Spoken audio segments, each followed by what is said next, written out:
Hai, Assalamualaikum dan salam sejahtera. Selamat pagi kepada anda di luar sana. Anda sedang menonton Awani Pagi bersama saya Jiji Ahmad dan juga Afizi Azamat.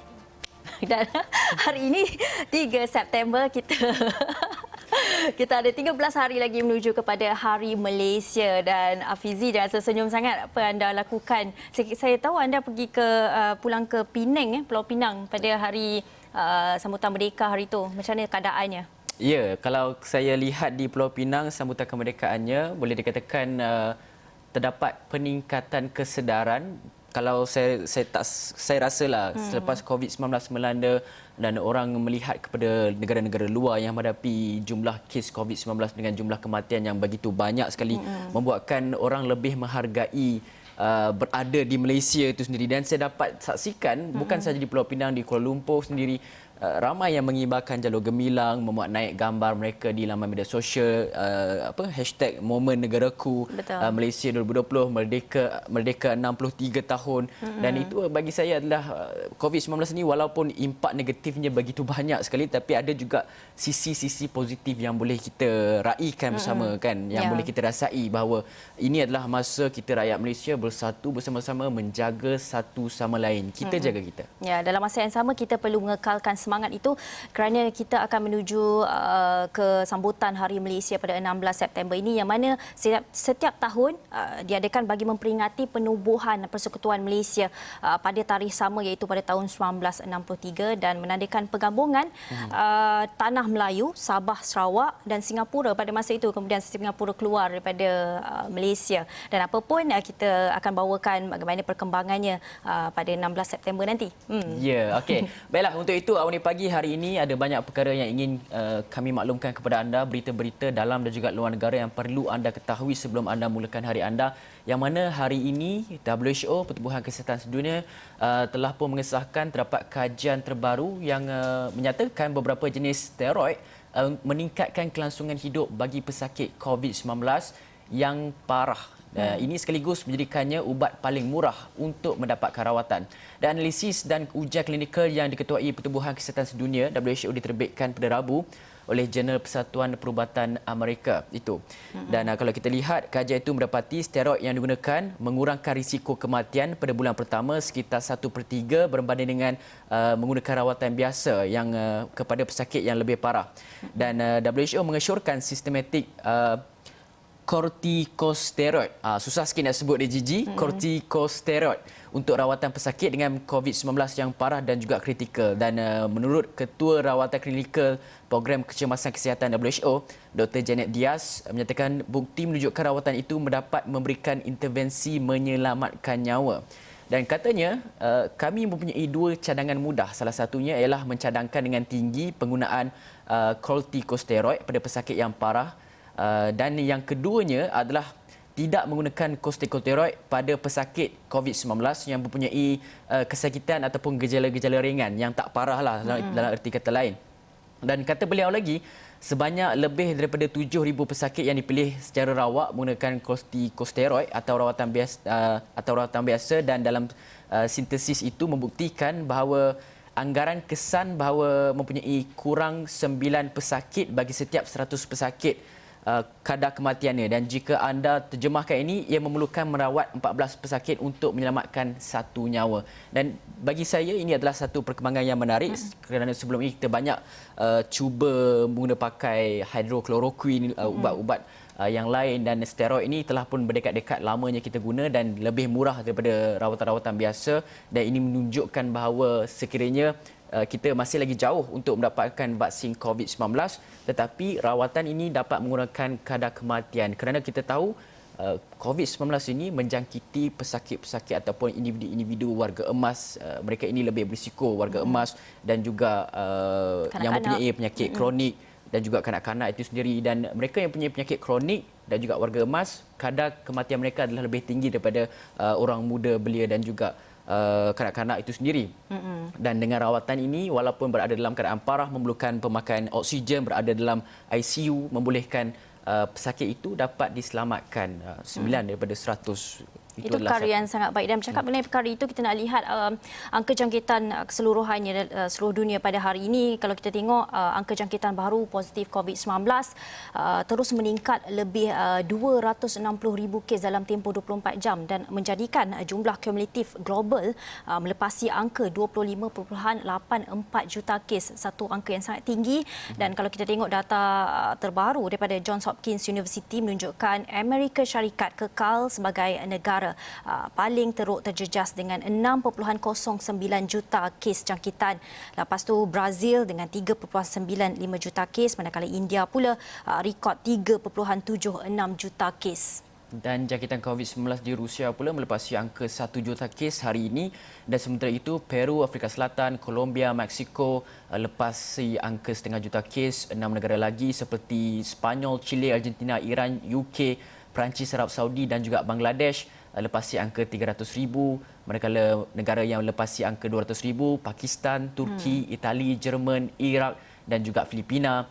Dan negara-negara yang melepasi angka 100,000, Indonesia, negara jiran kita sendiri, Kanada, Qatar, Ukraine, Bolivia, Ecuador dan juga Kazakhstan. Negara lain termasuk Malaysia masih lagi merekodkan angka positif di bawah 100,000 kes. Tetapi perlu diingatkan, Malaysia sekarang ini telah pun menghampiri angka 10,000 kes. Sekiranya kita tidak berhati-hati dan juga alpa akan amalan kesihatan, penjarakan fizikal, pemakaian pelitup muka dan sebagainya, kita akan mencecah 10,000 kes tidak lama lagi kalau kita alpa. Dan dalam masa yang sama, kalau kita lihat perkembangan terkini COVID-19 di Malaysia, kalau kita tengok angka terkininya sekarang ini, kita tengok dalam masa 24 jam kembali satu digit, 6 kes direkodkan untuk dalam Malaysia.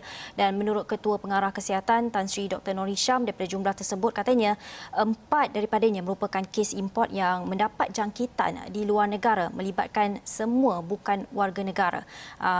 Dan katanya 4 kes itu, 1 kes dilaporkan melibatkan individu dari Syria dan 3 dari Indonesia. Selain itu, 2 lagi kes merupakan kes penularan dalam negara yang melibatkan warga Malaysia, yang melibatkan 1 kes daripada kluster MV Glen dan 1 lagi di Pahang yang dikesan melalui saringan di tempat kerja. Dan sehubungan itu, jumlah kes COVID-19 di Malaysia sehingga Rabu seperti yang Hafizi katakan adalah 9,360 kes. Hafizi.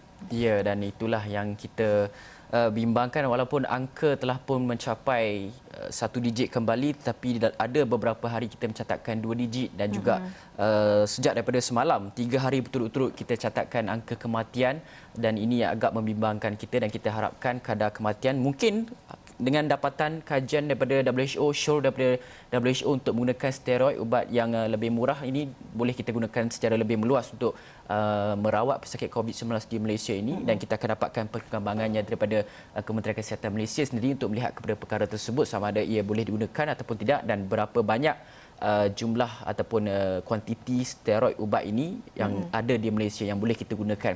Okey, dalam masa yang sama juga kita nak melihat kepada vaksin COVID-19. Sudah pasti ramai di antara kita sendiri Gigi tertanya-tanya bila kita nak dapatkan vaksin COVID-19. Malaysia ada buat deal ataupun tak dengan negara-negara penghasil vaksin ini, dan adakah ianya berkesan ataupun tidak melihat kepada bangsa Malaysia yang berlainan kaum dan juga agama, ke pelbagai bangsa yang ada di Malaysia, adakah vaksin-vaksin tertentu itu boleh dipakai di Malaysia itu sendiri dan juga berkesan. Dan ini adalah kaji selidik antarabangsa oleh firma pendidikan pasaran Ipsos mendedahkan 48%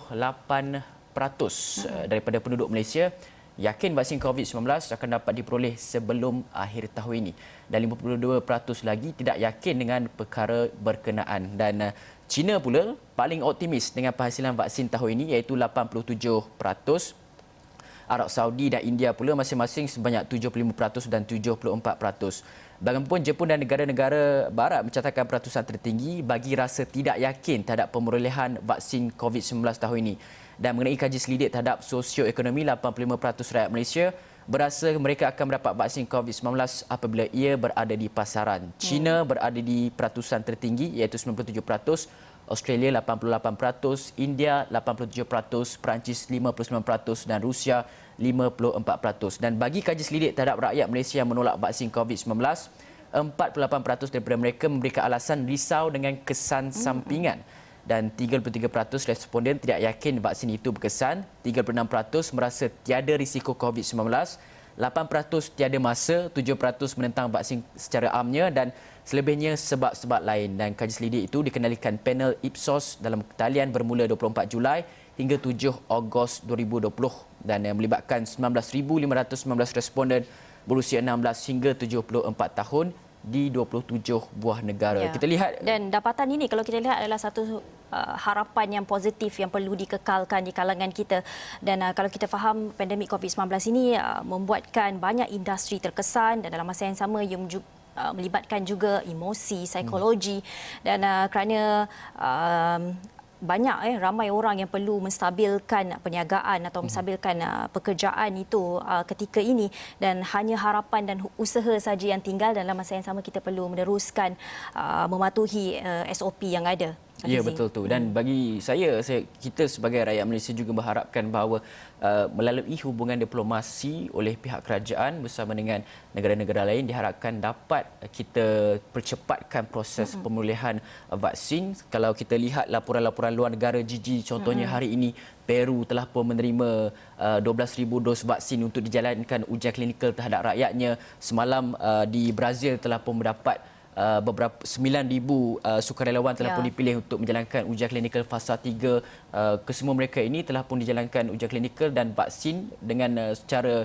hubungan dengan China, pharmaceutical China yang telah pun membangunkan vaksin COVID-19 dan diuji kepada rakyat itu sendiri. Dan kita harapkan perkara yang sama juga kerana Menteri Luar Datuk Seri Syamsuddin Hussein telah pun sebelum ini menyatakan bahawa kita sedia bekerjasama dengan China untuk mendapatkan vaksin COVID-19 dan menjalankan ujian klinikal di Malaysia itu sendiri dan supaya vaksin COVID-19 ni orang kata bila ada barulah selamat. Tapi dalam masa yang sama perlu diingatkan kalau kata seperti yang WHO menyatakan, Pertubuhan Kesihatan Sedunia menyatakan bahawa sebelum mendapat vaksin kita perlu hidup dengan vaksin itu buat sementara waktu. Dan sebenarnya dia kata kita boleh hidup dengan tanpa vaksin COVID-19 tetapi perlu mengamalkan segala SOP kesihatan yang telah pun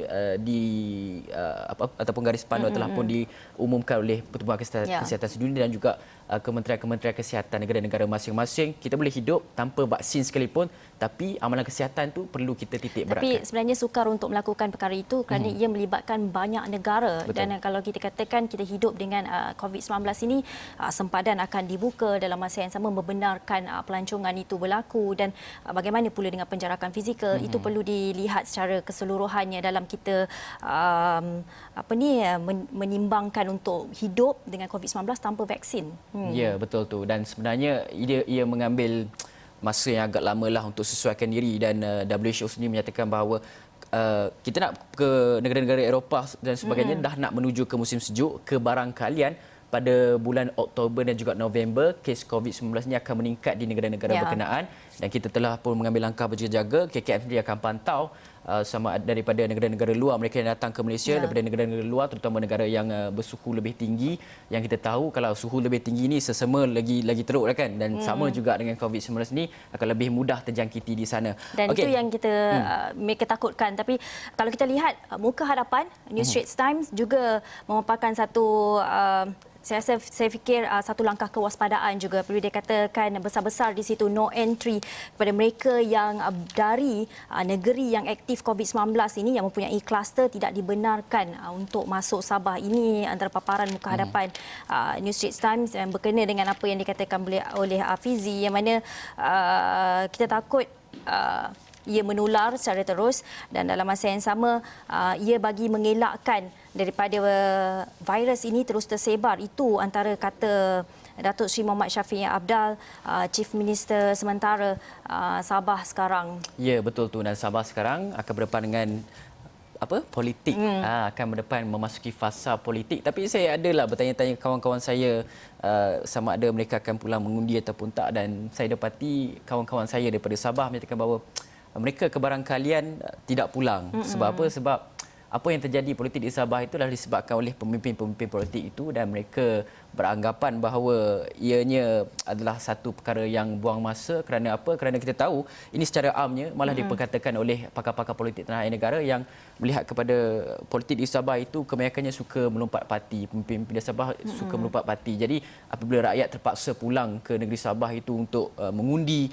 ini kos penerbangan lagi dan banyak yang perlu difikirkan dan ini melibatkan kos kepada rakyat yang sekarang ini tengah susah ketika COVID-19 dan inilah yang membuatkan saya rasa dan menurut pakar-pakar politik juga menyatakan bahawa kemungkinan peratusan keluar mengundi untuk PRN Sabah itu sendiri akan berkurang. Cukuplah sikit-sikit cerita politik dah terlari daripada ya, kita nak bawakan perkembangan seterusnya. Perkembangan seterusnya adalah mengenai berita harian, muka hadapan berita harian mengenai pelantikan Ketua Pesuruhjaya Suruhanjaya SPRM itu sendiri yang melihat kepada satu perkara baru yang diumumkan oleh Ketua Pesuruhjaya SPRM Datuk Seri Azam Baki, yang mana kalau kita lihat kerajaan akan mempertimbangkan ataupun akan melaksanakan pelantikan Ketua Pesuruhjaya SPRM dengan sokongan majoriti 2/3 Dewan Rakyat adalah di antara reformasi undang-undang bakal dibuat bagi menjamin kebebasan badan itu. Dan selain proses pelantikan reformasi berkenaan juga turut membabitkan prosedur penambatan perkhidmatan Ketua SPRM sendiri. Kata Datuk Seri Azam Baki, reformasi kedua-dua elemen itu sudah dipersetujui kerajaan mesyuarat Jawatankuasa Khas Kabinet mengenai anti rasuah JKKMAR yang dipengerusikan oleh Tan Sri Muhyiddin Yassin, iaitu Perdana Menteri kita sendiri. Katanya pelantikan dan penamatan perkhidmatan Ketua KP SPRM ini akan dibuat melalui Perlembagaan Persekutuan dan Undang-Undang. Dan ia dipersetujui perlu mendapat majoriti 2/3 ahli parlimen melalui Dewan Rakyat. Dan begitu juga dengan penamatannya. Dan ini akan memperlihatkan SPRM sebagai badan bebas, tiada campur tangan daripada mana-mana pihak. Dan katanya kerajaan juga setuju untuk wujudkan Suruhanjaya Perkhidmatan SPRM bagi mengendalikan proses pengambilan pekerja ataupun pegawai SPRM di bawah. Kalau kita lihat SPRM sebelum ni ambil pegawainya melalui SPA dan mereka akan wujudkan perkhidmatan SPRM, Suruhanjaya Perkhidmatan SPRM untuk proses itu selepas ini. Dan kita harapkan ia dapat memberi lebih ketelusan. Dan selepas ini, kalau kata bertukar lagi kerajaan ke, tak kira mana-mana kerajaan ke, kita dah tak boleh nak menuduh kata SPRM itu berat sebelah ataupun tidak. Kerana apa? Anda yang pilih di Dewan Rakyat. Itu satu langkah yang tepat kerana sepatutnya SPRM sebagai badan bebas tidak tertakluk kepada mana-mana kerajaan yang memerintah, dan diharapkan dengan tindakan ini yang membuatkan kes-kes rasuah di Malaysia yang umpama sudah membarah ini dapat dihapuskan terus demi kesejahteraan negara. Dan satu lagi, saya pernah menembual Ketua Pengarah SPRM sekarang ini, Ketua Pesuruhjaya SPRM ini, Datuk Seri Azam Baki, yang menyatakan bahawa mereka juga ada usul untuk membebaskan SPRM daripada mana-mana pegangan ataupun pengaruh politik dan sebagainya. Katanya salah satunya adalah SPRM, dana yang diberikan kepada SPRM itu sendiri perlu diasingkan, tidak perlu melalui Kementerian Keuangan untuk mendapat kelulusan. Dan ini yang membuatkan Datuk Seri Azam Baki berkata ini adalah satu isu yang perlu dilihat secara tuntas oleh kerajaan dan juga penguatkuasaan itu sendiri, kerana apabila dana itu kalau disekat dan sebagainya, ia agak sukar untuk menjalankan operasi untuk membantras jenayah rasuah ini. Okey, Gigi, saya rasa kita perlu rehat dulu. Betul. Berhenti berehat seketika, kembali selepas ini.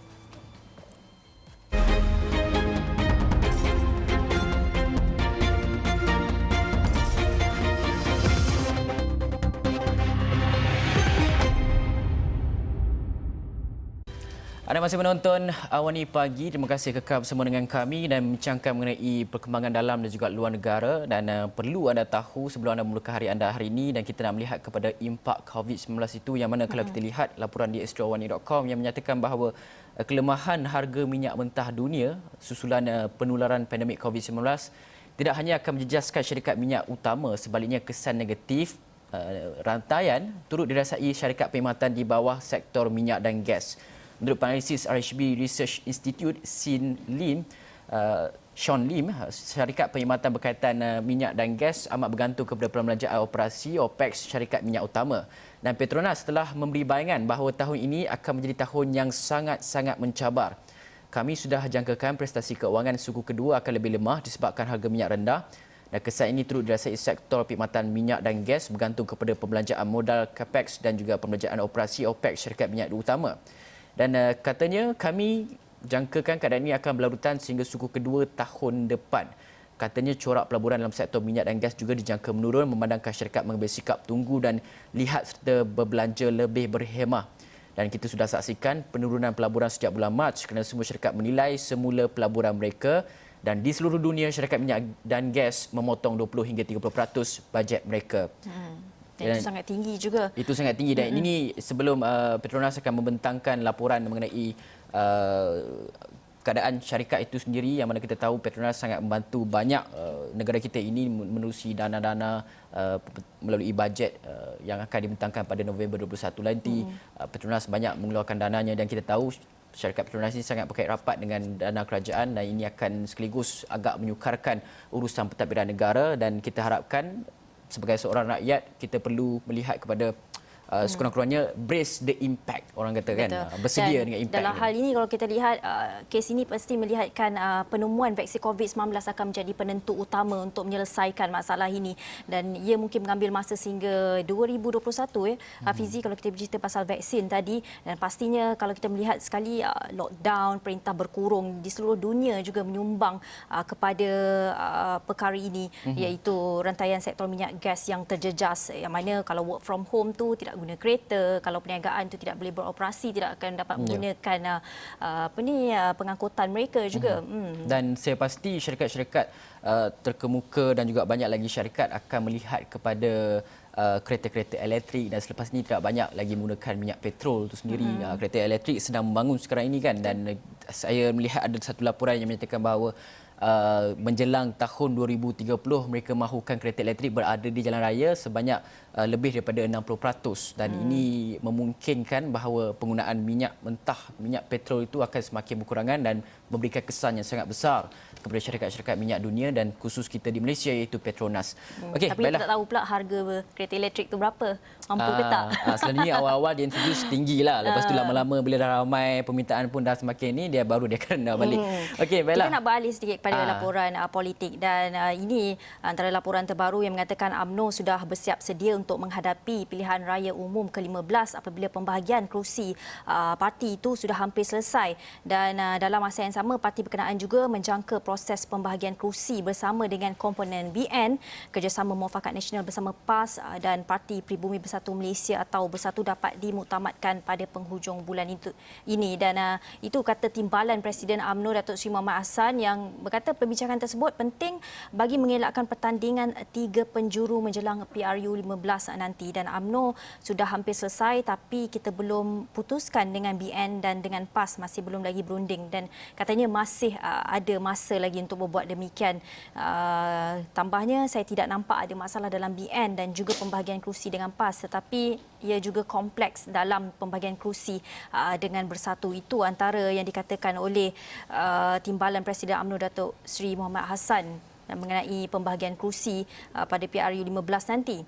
Ya, dan Datuk Seri Mohamad Hassan ataupun senang digelar dengan Tok Mat, dan sudah pasti apabila Naib Presiden memberikan indikator UMNO telah pun bersedia, ini bermakna rakyat juga perlu bersedia sama ada akan menghadapi pilihan raya umum yang ke-15 dalam tempoh terdekat, yang kalau kita lihat lebih pendek daripada biasa, telah pun menghadapi pada tahun 2018 dan tidak sampai 5 tahun kita terpaksa menghadapinya semula disebabkan oleh ketidaktentuan politik tanah air negara, dan kita harapkan PRU 15 ini akan memberikan sebuah kerajaan yang lebih stabil, yang tidak perlu berlaku pertukaran ataupun mana-mana yang menyebabkan kedudukan kerajaan itu tergugat dan sebagainya, dan disebabkan perkara itulah rakyat sendiri terpaksa melalui pelbagai perkara yang tidak diinginkan, tidak dimahukan, dan saya pasti setiap orang ada penyokong masing-masing, dan kita akan menilai semua pemimpin politik tanah air negara ini yang mana layak untuk dijadikan pemimpin, kita jadikan pemimpin, yang mana yang tidak layak yang terlibat dengan kes-kes ataupun salah laku dan sebagainya, yang itu perlu kita pertimbangkan semula sekiranya untuk kita memilih. Okay. Dalam masa yang sama kita lihat pembahagian kerusi ini juga salah satu sebagai satu isu yang sangat tricky Fizi, bila sekarang pun ada gabungan kerjasama Muafakat Nasional bersama PAS dan juga Parti Pribumi Bersatu Malaysia Bersatu. Adakah ia dapat diselesaikan dengan mudah? Kita akan saksikan sama-sama nanti. Ya, betul tu, dan sangat menarik perhatian sebab Perikatan Nasional Muafakat Nasional yang mana akan menjadi pilihan, kerana kita ada satu kajian daripada Merdeka Center mengenai apa orang kata prestasi Perikatan Nasional itu sendiri, yang mana kalau kita lihat kebanyakan rakyat berpuas hati dengan prestasi Kerajaan Perikatan Nasional itu sendiri, yang mana kalau kita lihat berdasarkan kajian itu, mereka menerima respon positif yang lebih tinggi berbanding Muafakat Nasional. mahupun Barisan Nasional. Dan menerusi kajian daripada Merdeka Center, 51% daripada 3,415 responden melihat PN dari sudut positif, hanya 27% berpendapat negatif, dan jumlah itu lebih baik daripada MN yang mana hanya menerima 37% respon positif, BN dengan 40% respon, manakala PAS pula 39%. Pakatan Harapan PH merekodkan respon 52% negatif dan hanya 25% berasa senang dengan gabungan itu. Dan Parti Pribumi Bersatu Malaysia turut mendapat respon negatif lebih tinggi daripada positif apabila 39% memberikan respon, sementara maklum balas positif sekadar 28%. Jadi gabungan antara parti-parti politik ini akan menentukan sama ada rakyat akan berpuas hati, sebab kita tahulah UMNO bersatu daripada serpihan UMNO juga, tetapi dalam masa yang sama kerajaan pimpinan bersatu itu lebih mendapat tempat di hati rakyat sendiri menerusi kajian inilah. Dan kalau kita lihat sama ada UMNO akan menyertai Perikatan Nasional ataupun tidak, itu yang menjadi tanda tanya semua pihak sekarang ini. Dan menurut penganalisis politik dari Universiti Melaya, Profesor Madya Dr. Hamidin Abdul Hamid, hasil kajian Merdeka Center itu juga menunjukkan ada dilakukan mengenai prestasi Perdana Menteri Tan Sri Muhyiddin Yassin juga mencerminkan perasaan rakyat pada ketika ini. Dan katanya kalau kita lihat kepada kajian itu, sememangnya ia merupakan satu celahan yang memaparkan apa yang dilihat, dirasai oleh rakyat ketika ini, dan yang pastinya ia merupakan satu dapatan yang sangat penting kepada semua barisan kepimpinan untuk melihat apa lagi yang boleh diperbaiki, yang pastinya memenuhi hasrat ataupun memenuhi semua perkara yang diperlukan rakyat ketika ini. Ya, dan untuk itu Awani Pagi berakhir di sini. Sebenarnya banyak lagi laporan yang boleh dikongsikan kepada anda, tapi tak cukup masa. Anda boleh saksikan sendiri di astroawani.com, di Twitter Astro Awani, Facebook Astro Awani. Banyak laporan yang kami sajikan dalam dan juga luar negara untuk kita sama-sama bincang mengenai kepentingan negara kita. Dan sekian daripada saya, Hafizah Zaman. Dan saya Gigi Ahmad. Terima kasih kerana menonton. Bye.